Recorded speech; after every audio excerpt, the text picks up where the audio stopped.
Le monde est plein de phénomènes puissants. Ils deviennent catastrophes naturelles lorsqu'ils causent destruction, dévastation ou même la mort. Mesurer lequel d'entre eux est le plus puissant est difficile, voire même impossible. Mais certains d'entre eux, en plus d'être très spectaculaires, sont également meurtriers et craints par l'espèce humaine qui pourtant se targue d'avoir dompté la nature. Enfin, c'est ce qu'ils croient. N'est-ce pas, monsieur Koro? Eh merde, j'ai pas pris la version française.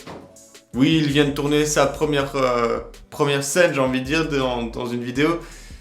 Et voilà comme je le traite. Ouais, je suis un mauvais patron. Voyons un peu ces phénomènes que Mère Nature s'amuse à nous faire subir pour nous rappeler qu'on est maître de rien sur cette planète.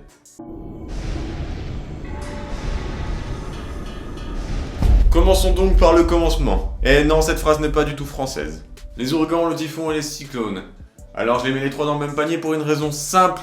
Ils sont le même phénomène, tout simplement. Sa nomenclature diffère selon l'endroit où il sévit. Ça tombe bien, monsieur Koro a été professeur, il va pouvoir nous aider.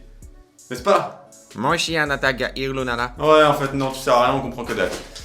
En fait, on nomme un ouragan lorsqu'il se situe en Atlantique Nord et en Pacifique Nord-Est. Pour un typhon, ce sera dans le Pacifique Nord-Ouest. Et pour le cyclone, ce sera dans un océan Indien ou dans le Pacifique Sud. Malheureusement, il est difficile d'évaluer la... Oh putain. Caca. Malheureusement, il est difficile d'évaluer la puissance d'un ouragan préhistorique. Nous allons donc nous pencher sur les ouragans que nous avons pu évaluer depuis la création de l'évaluation des ouragans. C'est pas français encore une fois. J'ai décidé de pas être français aujourd'hui. Ok? Est-ce que ça dérange quelqu'un? Non? Bon bah voilà. Un des candidats au poste de la tempête la plus puissante et la plus dévastatrice est le typhon Haiyan qui a traversé les Philippines en 2013 avec des vents de plus de 314 km/h.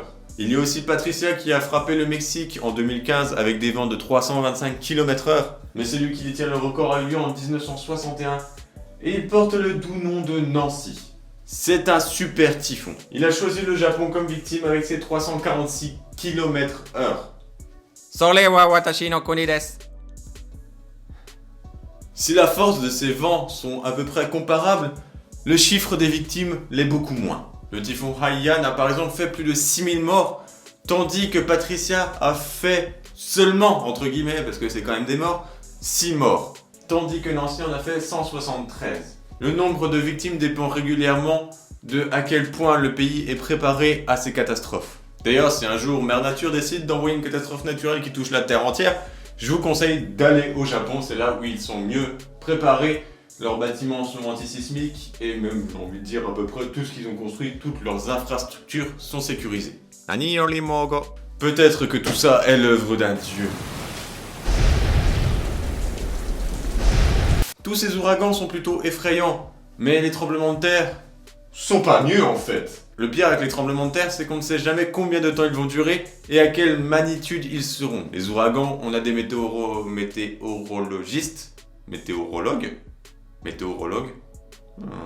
Ok, bah les deux se disent. Voilà, problème réglé. Donc vous pouvez dire météorologue ou météorologiste, on s'en fout. Mais pour les ouragans, on a des personnels scientifiques qui savent à peu près combien de temps ça peut durer.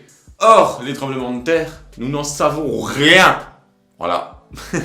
Le plus puissant jamais enregistré est celui qui a eu lieu en 1960 au sud du Chili. Il était en effet de magnitude 9,5 sur l'échelle de Richter qui, je vous rappelle, est une échelle qui va jusqu'à 10, hein, de 0 à 10. 9,5 sur 10, c'est très violent. Il est suivi de près par le séisme de 2004 qui a eu lieu à Sumatra.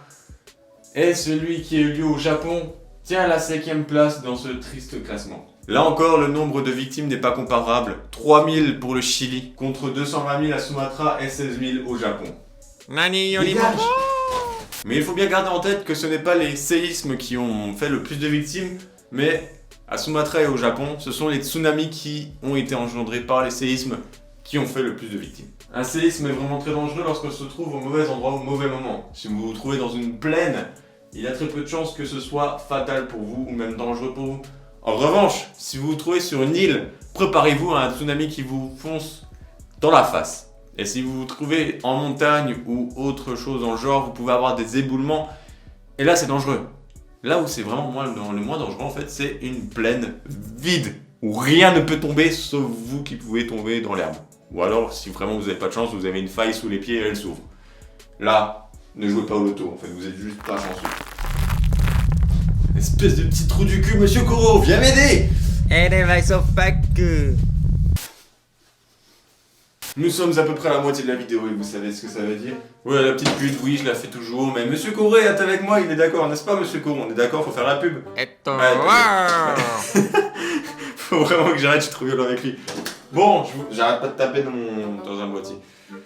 Je vous invite à vous abonner à mon compte Instagram, ça fait plaisir. Je poste des choses diverses et variées, que ce soit en story ou en publication. Je poste des trucs qui n'apparaissent pas sur YouTube, donc si vous voulez me suivre, faites-vous plaisir.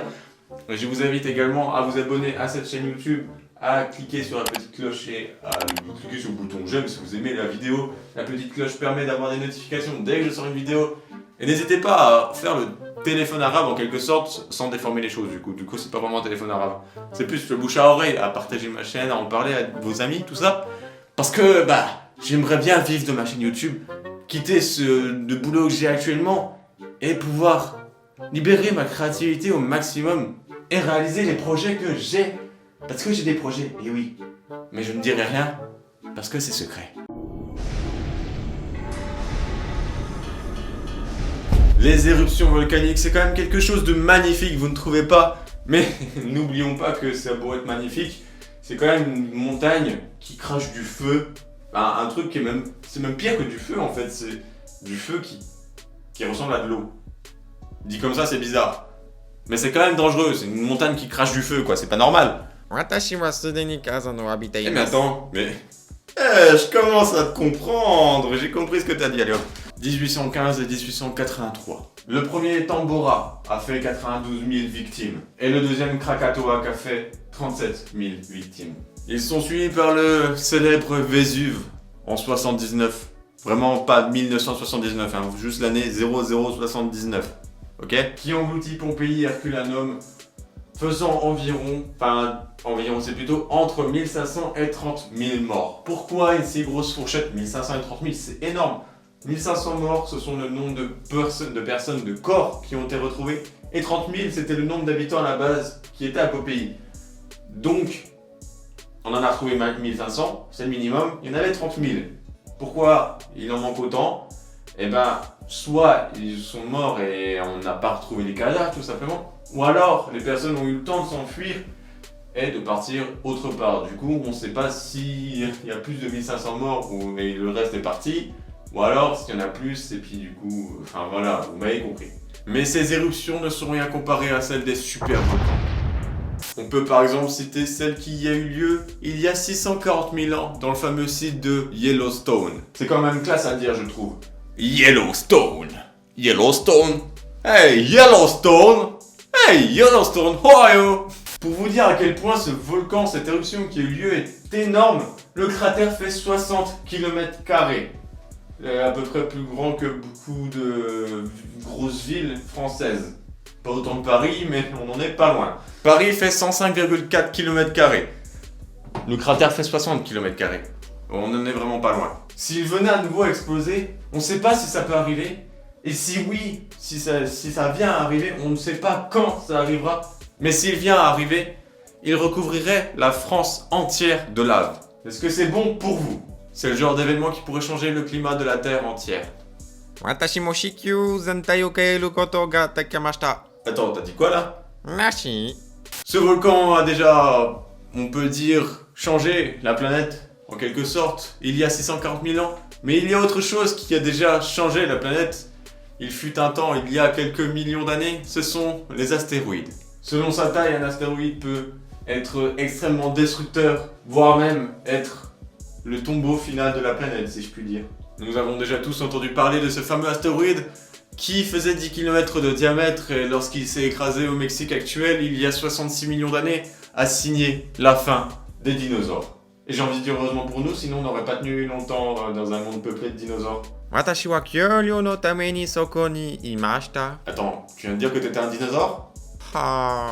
Mais cet astéroïde qui a décimé les dinosaures n'est rien comparé à Theia. Theia n'est même pas considéré comme un astéroïde, mais comme un impacteur. Il fait à peu près la taille de Mars. Mars est certes une planète qui fait à peu près la moitié de la taille de la Terre, mais c'est quand même assez énorme. Et c'est soi-disant celui qui a, je dis soi-disant parce que ce n'est pas prouvé, mais c'est soi-disant d'après les scientifiques, l'astéroïde qui a frappé la Terre, qui a détruit un morceau de la Terre et qui a formé la Lune. Voilà pourquoi le nom impacteur, c'est celui qui a impacté la Terre et qui a créé la Lune. Et on peut dire que ça a impacté nos marées qui font marée haute et marée basse. Et j'imagine qu'elle sert aussi à d'autres choses. Il en va sans dire qu'un impact d'un astéroïde ou d'un impacteur, du coup, de cette taille-là, voire même plus grosse ou même un peu plus petit, signerait très fortement la fin de beaucoup d'espèces, dont la nôtre, si ça arrive un jour. Ce que je n'espère pas vraiment finalement. Oh mon Dieu! Est-ce que c'est un impacteur? Monsieur Koro, il est temps de montrer tes pouvoirs! Il m'abandonne encore une fois à mon sort! Et bien voilà, c'est la fin de cette vidéo, j'espère que ça vous aura plu. J'essaye encore de gérer un peu le système de double caméra et j'espère que j'y arrive. J'utilise du coup à nouveau mon ancien micro qui est très bien. Ce micro est génial car les micro-cravates, comme je vous l'ai expliqué, ne vont pas avec ma caméra. C'est triste. J'espère que l'apparition de Monsieur Koro vous fait rire et vous amuse parce que Monsieur Koro a des petits secrets à vous cacher. Peut-être qu'un jour vous les comprendrez ou peut-être que lui-même nous les montrera. Qui sait? Une histoire peut-être écrite sur sa vie. Ne me jugez pas sur ce que je viens de dire, j'ai essayé de trouver un truc classe. Bref, sur ce, je vous dis, portez-vous bien et bisous sur vos petites miches bien.